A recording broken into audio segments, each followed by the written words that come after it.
Alhamdulillah, cette vidéo s'adresse aux musulmans, aux hommes musulmans de France. Alors non pas que les femmes ne peuvent pas regarder cette vidéo, mais là je parle en particulier aux hommes musulmans de France. Avant de commencer cette vidéo, plusieurs points importants à mettre au point. C'est pas une vidéo avec un avis religieux.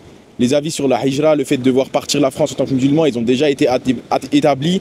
La majorité des savants, ils vont dire que si tu te sens bien et que tu es capable de pratiquer ta religion dans un pays, il n'y a pas d'obligation de partir. Donc si c'est ton cas, cette vidéo ne te concerne pas et je ne rentre pas dans les débats religieux dans cette vidéo car ce n'est pas le sujet tout simplement.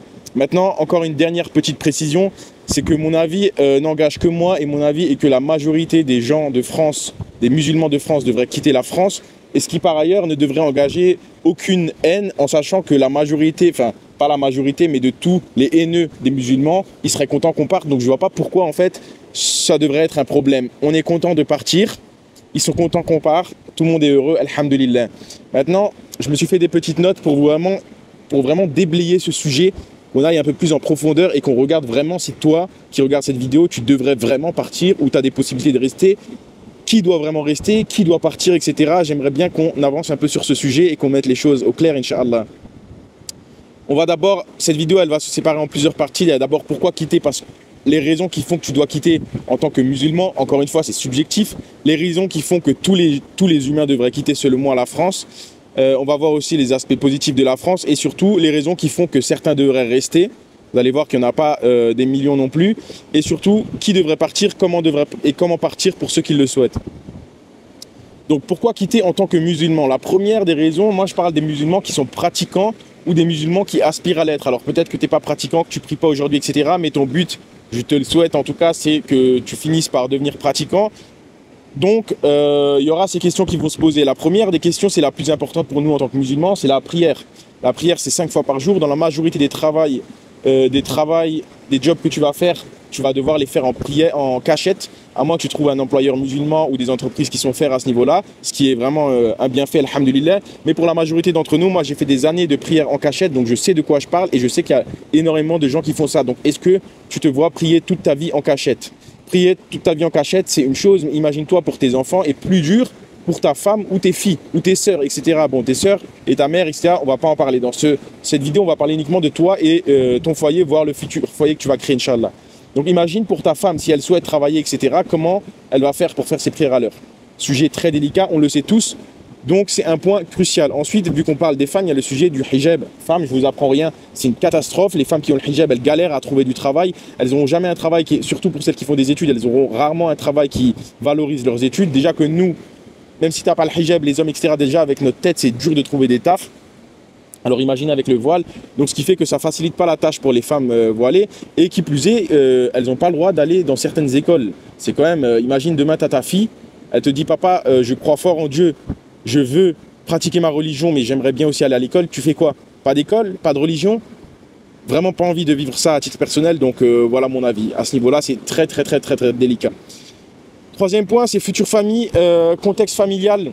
Donc la seule option en fait qui te reste à ce niveau-là, si tu vas, Inch'Allah, fonder une famille, si tu as déjà fondé une famille, etc., c'est ta seule option, c'est de créer un business, enfin selon moi, hein, c'est de créer un business qui va te permettre à toi et ta famille d'évoluer dans la religion, en sachant que là, comme vous avez pu le voir, c'est terminé au niveau des écoles musulmanes en France, en sachant qu'on est des millions de musulmans, ils ont quand même fermé toutes les écoles, ce qui fait qu'on est obligé de subir en fait ce type d'éducation. On ne peut plus même inculquer nos valeurs à nos enfants. Donc je vois pas en fait, pour être honnête, hein, je vois pas, à part quelqu'un qui a des raisons vraiment très importantes, je ne vois pas ce que quelqu'un de sensé, un musulman sensé, se dirait dans l'idée de rester en France. Enfin bref.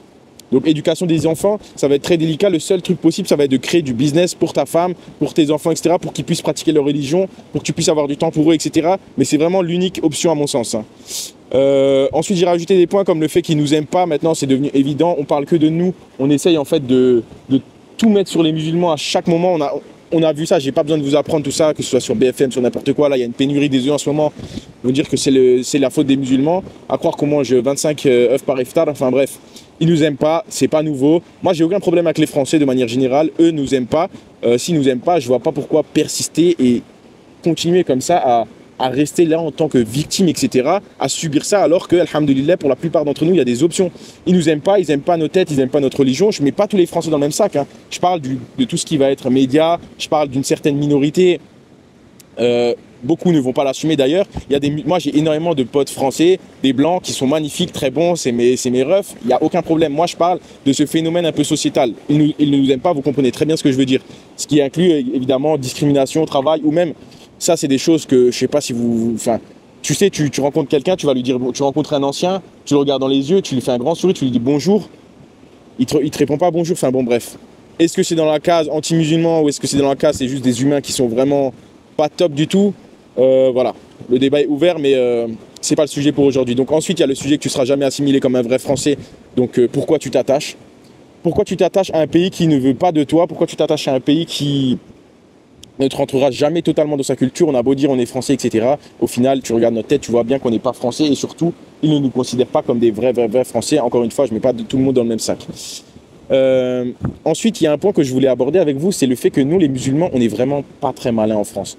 On est des très gros consommateurs. Résultat, on épargne moins que les Français. On part moins en vacances. Alors oui, on part en vacances une fois de temps en temps ou à la rigueur au bled. Mais on n'est pas malin du tout, franchement. On est vraiment très dépensier. On dépense n'importe comment.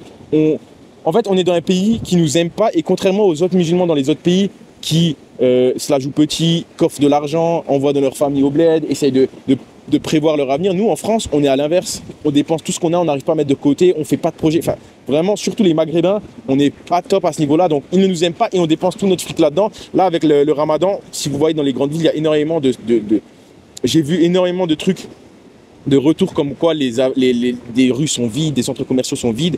Et il y a des statistiques qui estiment que dans plein de business, il y a une baisse d'environ 20% du chiffre d'affaires. Ça va dépendre. Hein. Là, je vous fais une moyenne globale. Il y a la restauration, il y a plein de trucs. Mais grosso modo, on est des très gros consommateurs dans un pays qui ne nous aime pas et qui plus est, qui finance des choses sur lesquelles nous ne sommes vraiment pas d'accord. Donc bref, ça c'est un aspect très important en fait, parce que c'est aussi ce qui nous empêche de nous projeter dans le futur, de nous imaginer partir, parce qu'on ne sait pas gérer notre argent et on donne tout notre argent à ce pays qui ne nous aime pas. Enfin bref.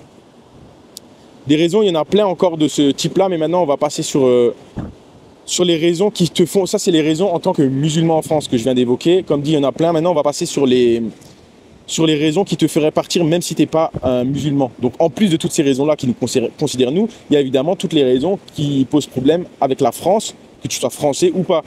Donc à ce niveau-là, encore une fois, il y a des parenthèses. Hein. La France, il y a plein d'avantages. Moi, j'aime énormément la France. J'aime la culture de la France. J'aime la nature de la France. J'aime la France. Il y a énormément de choses qui sont bien en France, que ce soit par exemple... Dieu merci, on est béni d'avoir eu le passeport français, le système de sécurité sociale, etc. C'est magnifique, alhamdoulilah. Mais il faut aussi dire les aspects négatifs. Donc, on essaie de citer tout ça. Pour moi, la France, en fait, pour la faire courte, pour moi, la France, c'est le meilleur pays pour les assistés, les pauvres, les malades. Pour ces trois catégories de personnes, c'est potentiellement le meilleur pays du monde. Alors ça, j'en suis persuadé. Maintenant, pour les personnes qui, alhamdoulilah, sont en bonne santé ou qui veulent... Maintenant, pour les personnes qui veulent aller plus loin, qui ont des projets, qui veulent faire des études, etc., pourquoi tout le monde se barre? Parce que ce n'est pas un pays pour nous. Ce n'est pas un pays pour les personnes qui veulent se sortir de leur situation initiale, qui veulent étudier, qui veulent faire des choses. Ce n'est pas un pays pour nous parce que le pays nous pousse totalement à l'inverse, avec que ce soit l'aspect taxe, l'aspect... Tu sais, moi, j'avais fait une agence à l'époque. Au bout de quelques mois, on nous démontait avec l'URSSAF, on faisait à peu près 10 000 euros de chiffre d'affaires avec mon associé. On nous prenait des taxes à l'URSSAF dans les premiers mois sur des chiffres d'affaires qu'on n'avait pas encore fait, des avances de taxes. Mais qu'est-ce que tu veux faire des entreprises en France quand tu te fais démonter par l'URSSAF? Alors, quand tu es un auto-entrepreneur, grosso modo, si tu calcules toutes les taxes comprises, ça tourne aux environs de 1/3. Et là-dedans, tu n'as pas de cotisation, tu n'as pas de retraite, tu n'as pas de chômage. Donc si tu voudrais additionner tout ça, tu irais à combien? 50%. En vrai, que tu sois salarié ou entrepreneur en général, tu vas te faire pomper dans les 50% de ce que tu es censé toucher, tu vois. Et 50%, c'est confiscatoire pour un pays où la sécurité n'est pas là, où tu as énormément de problèmes de société, dans un pays où, qui plus est, on ne nous aime pas et on nous prend 50%. Alors, je dis pas, hein, c'est bien de redistribuer. Alhamdoulilah, c'est important de redistribuer pour les personnes, justement, pour les systèmes de sécurité sociale. Nous, ça nous a aidé dans le temps. On est passé par des phases difficiles. Même aujourd'hui, ça aide encore ma mère, etc. Ça nous aide. Mais je veux dire, de là à prendre 50%, ça nous a aidé parce que nous, on a vécu ces moments de pauvreté, mais d'un autre côté, mon père, il a fait beaucoup d'entreprises en France quand il était encore de ce monde-là. Il a fait beaucoup d'entreprises ici et il se faisait démonter par les impôts. Donc, on a connu les deux côtés de mon point de vue personnel et je peux vous dire que c'est trop. Malheureusement, c'est trop pour les personnes qui veulent faire des choses, c'est trop. Et ce qui fait que maintenant, les personnes là, les étudiants, mon frère, il est en train de faire de la finance. Malheureusement, il compte se barrer, Inch'Allah, de la France. Enfin, bref, et je connais des gens, j'ai un autre pote qui a fait de la finance, qui a fait une école de commerce, il s'est barré dès qu'il a eu son diplôme, il s'est barré. Donc ça pousse les talents, les créateurs de richesse, les créateurs de valeur à se barrer de la France. Le système est très mal fait pour les personnes qui veulent s'en sortir. Bref, ça c'était l'aspect au niveau des taxes, etc. Il y a l'aspect au niveau des humains. Le vrai problème de la France, c'est les humains.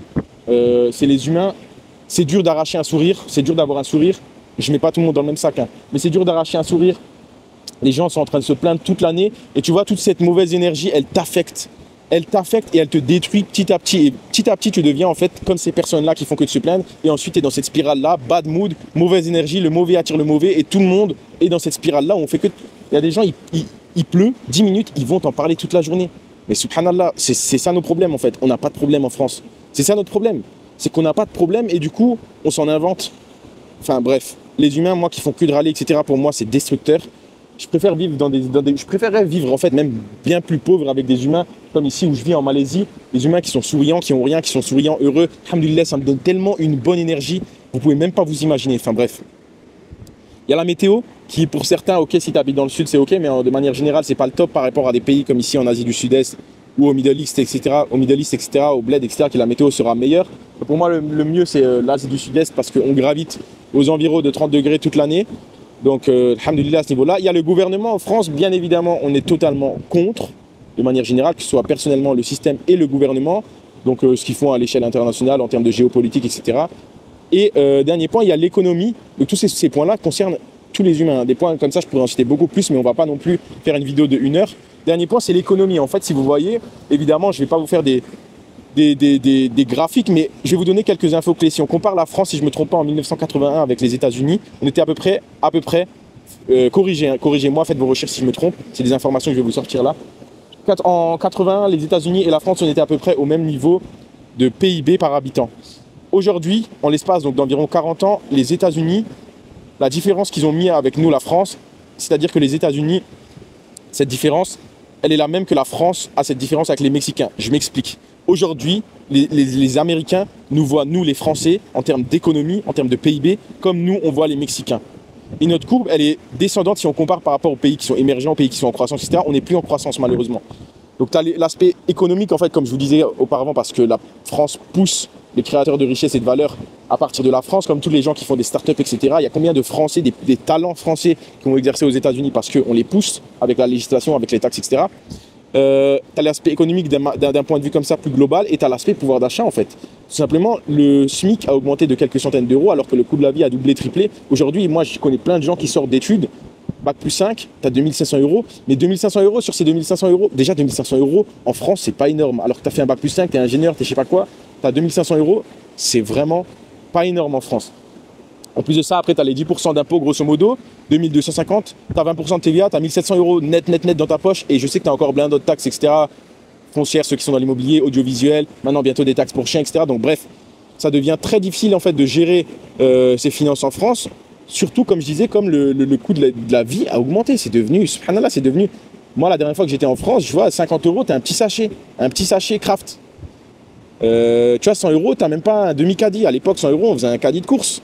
T'as même pas, t'as un fond de caddie à 100 euros. Enfin bref, l'économie c'est très problématique. Maintenant on va rentrer dans la dernière partie parce que vous voyez que des raisons de partir la France, il y en a plein.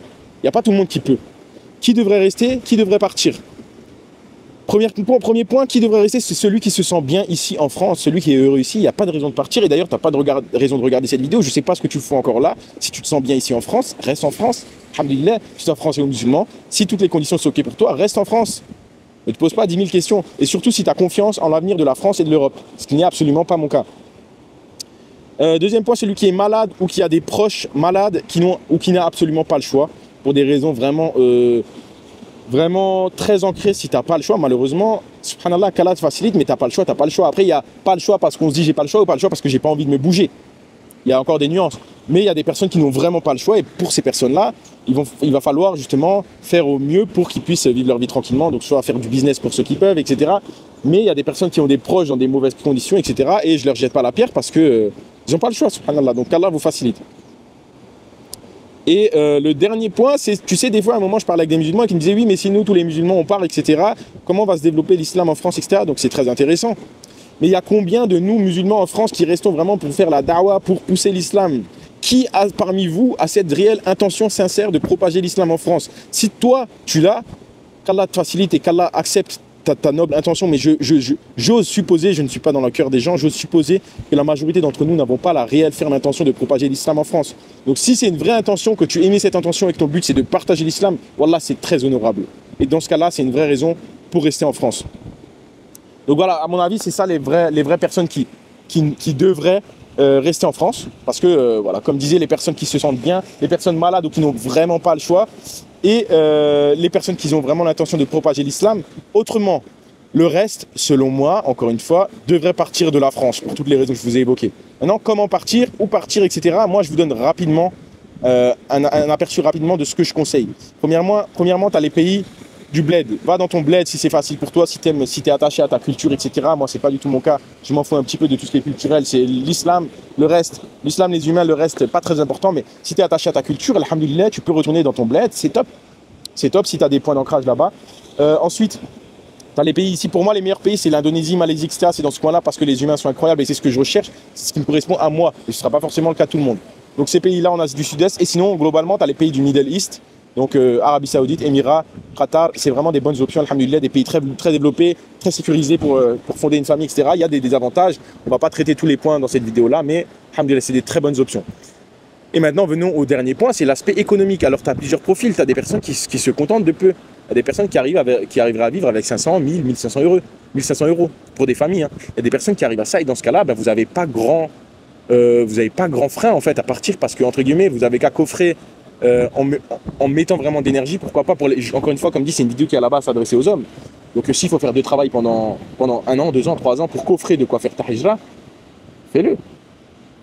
C'est des choses, c'est des efforts qu'il faut faire avec la bonne intention, on fait ça fisabilillah, on met vraiment l'intention de faire la hijra pour ces bonnes raisons. Même si ça prend du temps, ben c'est pas grave.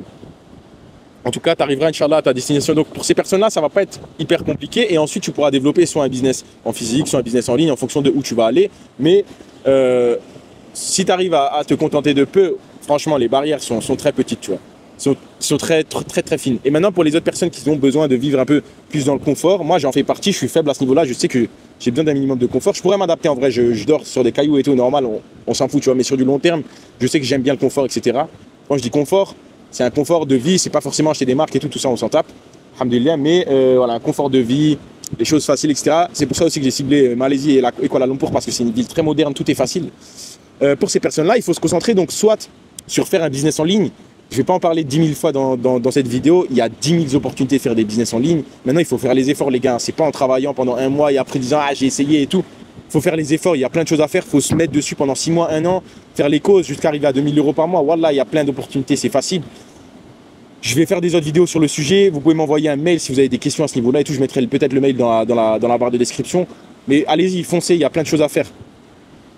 Donc à ce niveau-là, voilà, il y a les business en ligne et il y a des business physiques pour les personnes qui vont aller dans des pays qui connaissent, des pays où des personnes qui ont des fonds déjà, qui ont 20, 30, 40, 50 000, 100 000 euros. Ça dépend où. Hein. Si tu vas à Kuala Lumpur avec 20 000 €, tu vas pas faire grand-chose. Mais si tu vas maintenant dans un petit bled en Tunisie, au Maroc, avec 30 000 €, peut-être tu fais un petit business sympa qui va te permettre d'en vivre et de démarrer en fait ta croissance. Pour moi, la meilleure opportunité, c'est le business en ligne. Donc, c'est ce que je vous conseille. Faites vos recherches. Je vais vous faire du contenu à ce niveau-là. En tout cas, il y a plein d'options. Et la troisième catégorie des personnes, c'est les personnes les plus téméraires qui se disent « Wallah, j'en ai connu plusieurs. » Les personnes les plus téméraires qui se disent « Écoute, je fais ça pour Allah. Bismillah, je fais ma hijra. Je fais les efforts, j'y vais même sans trop de préparation. » Franchement, je les respecte. Alhamdulillah, la plupart d'entre eux s'en sortent correctement. Il y en a beaucoup qui reviennent à leur situation de départ. Alhamdulillah, c'est pas la fin du monde dans tous les cas. Mais ces personnes, je les respecte. Elles y vont comme ça, bismillah, même sans beaucoup d'avance. Et petit à petit, elles font leur chemin, etc. Elles ont de la persévérance, de la hargne. Et franchement, c'est une option aussi qui se fait que j'aurais pas forcément choisi en mon cas. Donc voilà, c'est à peu près tout pour cette vidéo. J'espère qu'on va... D'ailleurs, n'hésitez pas si vous avez des trucs à me dire dans les commentaires, si vous avez des avis à partager, etc. Et on va faire d'autres vidéos sur ce genre de sujet, sur le business en ligne, sur le voyage. Je fais un petit coucou depuis les îles Perhentian en Malaisie, là où je suis pendant quelques jours. On se retrouve pour une prochaine vidéo, Inch'Allah. Salam alaikum.